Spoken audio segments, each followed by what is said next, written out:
everybody, welcome to another episode of On the Painting Table. This is my weekly show where you can check out what I've been working on, new projects, and have a sneak peek into upcoming sort of things that I'm doing. So this week we've got some Horus Heresy stuff. I painted up big tank and a new character for my Alpha Legion, and the big fast turnaround project was Operation Red Veil. I painted the Yu Ching side of the new Infinity 2-player starter set.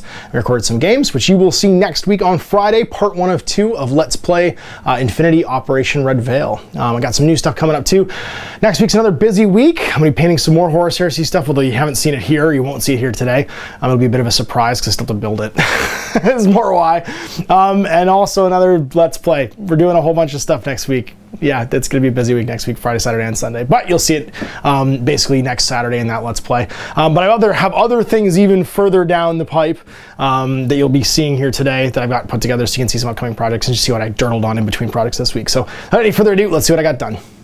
All right, finished stuff. Here is my Psycharan battle tank for my Alpha Legion. This is a Forge World tank. I did not magnetize anything. I didn't even get the extra sponsons. It's got the accelerated autocannon turret, and then it's got the double las cannon sponsons. I did up in my standard. It is Incubi Darkness with an airbrush highlight of Old Hawk Turquoise, and then edge highlighted with Warpstone Glow and Sybarite Green to give it that finish. I did get the new Alpha Legion decals, so I applied some of those. They look pretty super sweet. I used the A symbol pretty much exclusively on my sort of early war Alpha Legion, so they're all finished up. And then here is my limited edition Legion Tribune, Veteran Legion Tribune. He's the 180 point stock character. You can't change anything that he's carrying. That was available for 1 weekend in GW retail stores. He's actually available in the retail stores, which is super cool, retail chain. So I grabbed one, painted him up for my Alpha Legion again. He's super cool because he's wearing the same mark armor all my Terminators are. So he's wearing the Tartarus Powder Terminator armor, so he can make sweeping advances and stuff. I do know his shoulder pads are on backwards. I actually filed off the little shielding nubs because I liked it better this way. It looked sleek. Like the Alpha Legion don't have that scaly look to them, and I thought that it looked cooler this way than the other way. So I do know those are on backwards, but that was actually intentional. It gives them kind of a sleek Alpha Legion look as opposed to the big blocky shoulder pads. They're normally there. So there's my Alpha Legion that I painted this week. We've got more stuff for them coming up next week because I'm recording for them again next weekend. People have been asking about M31, what happened to it. I've had 2 back-to-back weekends of it booked for a while. But I think what happened was most of my M31 regulars, so all my guests that were from like Lords of War Games and Hobbies, we went so hard into Horus Heresy for like 6 months that we just needed a break, and we started playing other games. And as they say, it changed as good as the rest.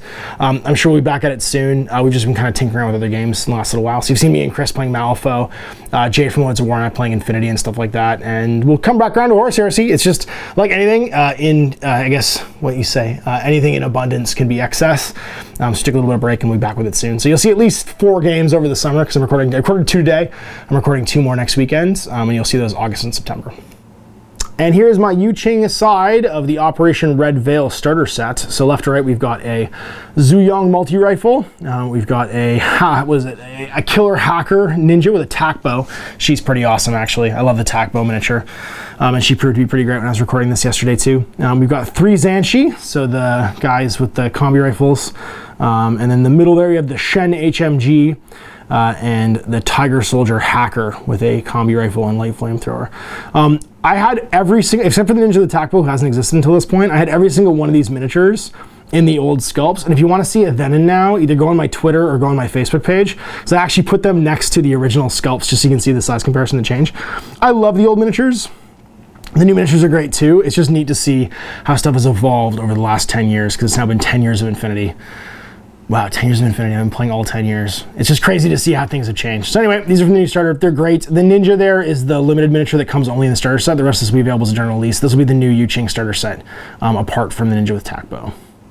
And of course, playing with my Yu Ching got me jazzed about Yu Ching, so I put together my Suzhan. This is the Transformer Cat. So it's actually one miniature, and it has in the start of every move as if it was changing from standing to prone, it can change forms. And that's what's called mechanical transmutation or transformation. So the cat form is slightly less good at fighting, but way faster. Like it can make 8-inch cautious moves, which in Infinity is bonkers. Because a cautious move, as long as you start into line of sight, no one can shoot you and arrow you. Just just bananas.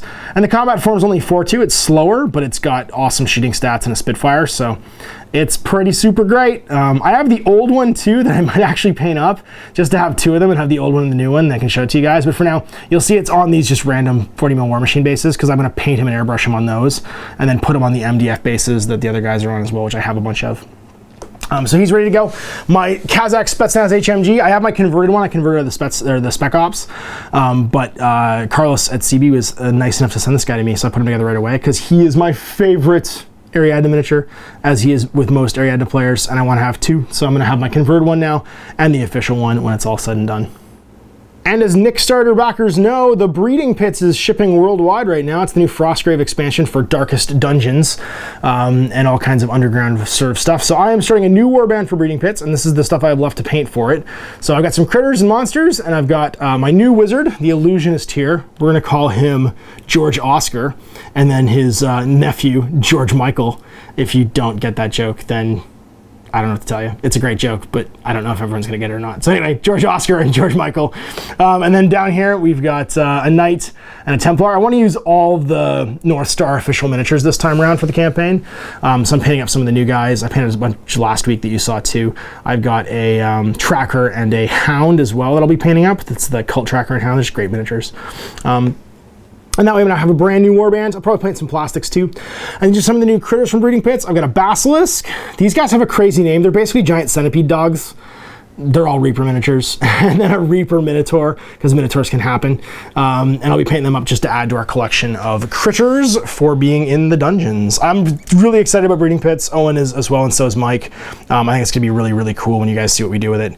Yeah, we got special guest stars and stuff too. It's going to be fantastic. But anyway, that's my to-do list for the future. This is pretty low on the scale, but I was excited about Infinity, so I put them together. This is coming up in the next few weeks, so I have to get this stuff done, and then there's more stuff next week that you'll see on Saturday. So there you have it, another on the paint table, another week finished. We are now halfway through July almost. I can't believe how fast this year is going. 2016 is just flying by. The 2016 season for Infinity is almost over. I guess 2016 is almost over. It's crazy. I mean, it's a shortened year because it's going to go until August, but yeah, it's just bonkers how fast that went by. And we will have lots more new stuff. We've got more Infinity, like I said. Coming up, a whole new series called Recon that I think you guys are going to enjoy after the Let's Players for playing smaller point games. We've got more M31, like I said, coming up. We've got a whole bunch more Let's Plays in the future. Yeah, it's going to be a crazy few months. So I hope you enjoyed that. We'll see you next week for more on the paint table. Till now, MASH. Happy playing.